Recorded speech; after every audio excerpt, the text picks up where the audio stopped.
Hello, Bob Brockway here. It's July 18th, 2011. I thought I'd discuss a little on how I build the chambers for the lifters and what I use, material, where I get it. It's just really common, everyday things, and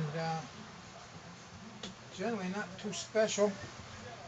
The closed chambers are just old CD cases. When you buy 50 or more CDs and blank CDs, this is what they come in. 25, 50, whatever the count is.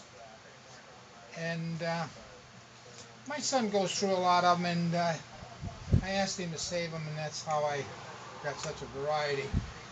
But the closed chamber has a full disc on the top, one plate. Has a plate on the top, and when I'm using the lifters just by themselves, you don't need much of a ground. I just use an aluminum, cut this out of that 14 gauge aluminum flashing that you can buy at any house building supply.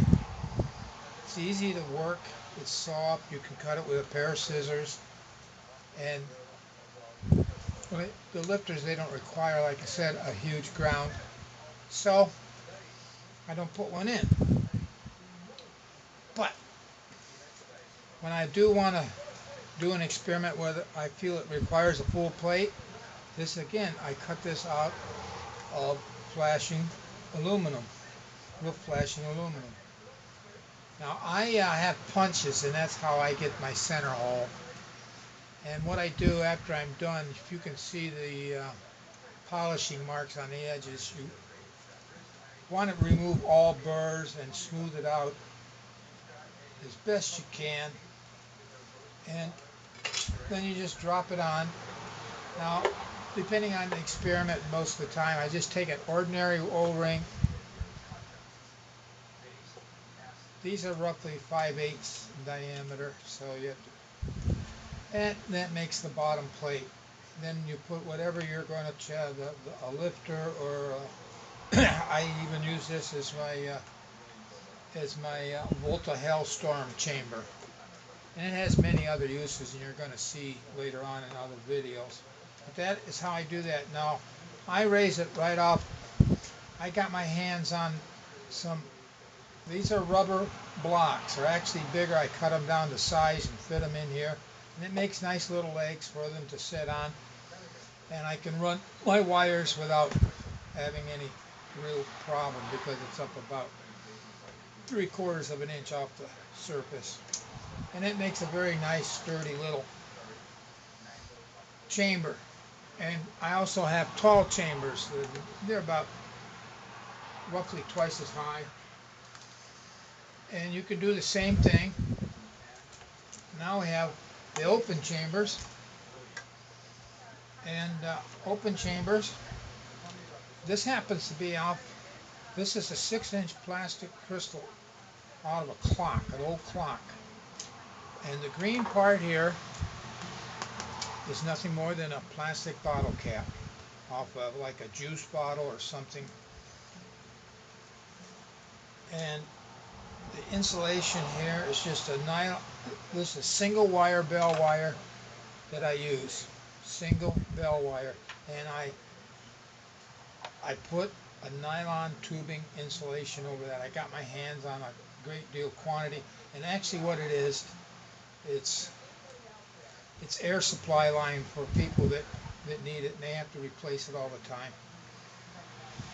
And I ask them to save it for me because it still has other uses. And this, you can see, has a full top plate. Now there's several ways you make. Now this is not an aluminum top plate like this. See, this is a different size, but this is an aluminum flashing. But I make most of mine now out of a heavy cooking aluminum foil and I glue that onto a paper disc. That's all I do. Okay, this is like bulletin board paper they use in school. You can buy them. This stuff is readily available in this country anyways, in the United States. And I think it is pretty much a fairly general item. And when you're done, you end up with this. And I use regular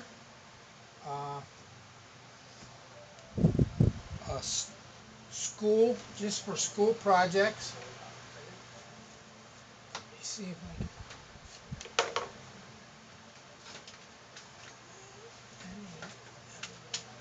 When I want to find something, I do.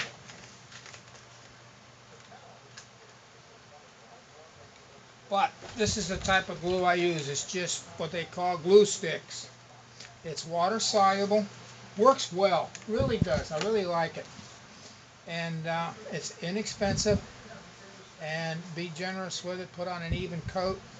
And I have a squeegee, a hard rubber surface that I work these down as flat as you can make them.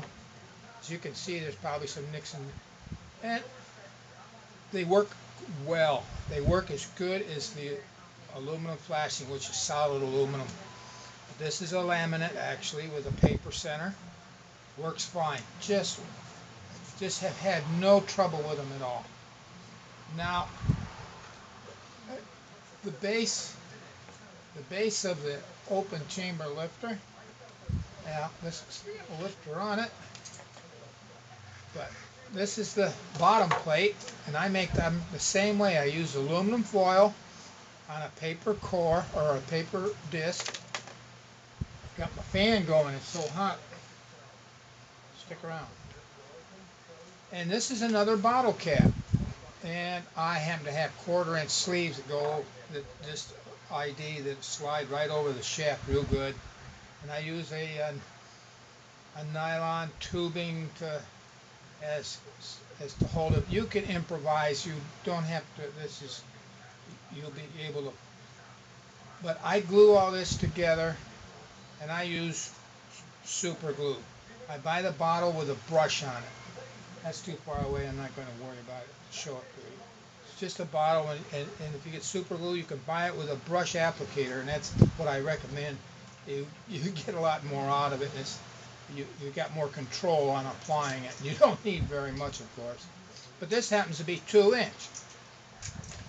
And this is a typical base. I used to make them out of wood. I got away from using wood for one basic thing. Wood absorbs electrons at a fantastic rate. It's like a sponge. And I didn't want that. I wanted more dielectric value all around, so I went with that. Now you're wondering where you get the core. This is a 1/4-inch fiberglass rod. Where do you find that? Well, here's where you find it. You go to the store. You know those reflectors you put in your driveway, or your parents if you're a young person?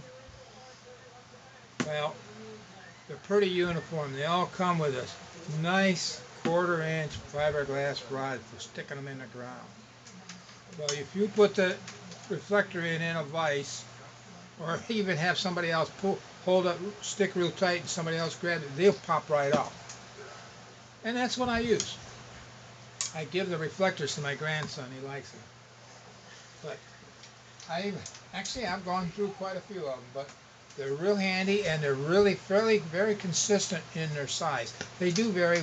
Once in a while you'll get one that varies a little bit, but I don't run that close of tolerances even one of my center cores on my lifters. Sometimes I've had trouble, but not very often at all. And that's how you make an open chamber lifter. And the really nice thing about it is you can move it up and down. You can adjust it. That really makes it kind of neat. You can't do that so much with the closed chamber. You have a lot more flexibility with the open chambers. And that's why I went to them. Basically, I use the O-ring here to limit the height of it when this travels up. I think I've explained that in some of the videos. Just when I run different things. But that's about it. And the nice thing about it is that it all comes apart. And it's really simple, unique, and a simple construction. And all this is just glued all together too, by the way. There's three basic glues that I do use in almost all my construction. I use a clear silicone glue, and I use the school glue, stick glue. I have a bottle of the liquid. I'm not real happy with that. I do use it on occasion, but I love the stick glue. And the super glue with a brush applicator. Well, that's about it. And then you can just improvise from there. And next, I'm going to do a video here on building. Show people how I build these paper lifters. Okay, I hope this was helpful, and we'll get this onto the channel and let you guys go from there. Talk to you later.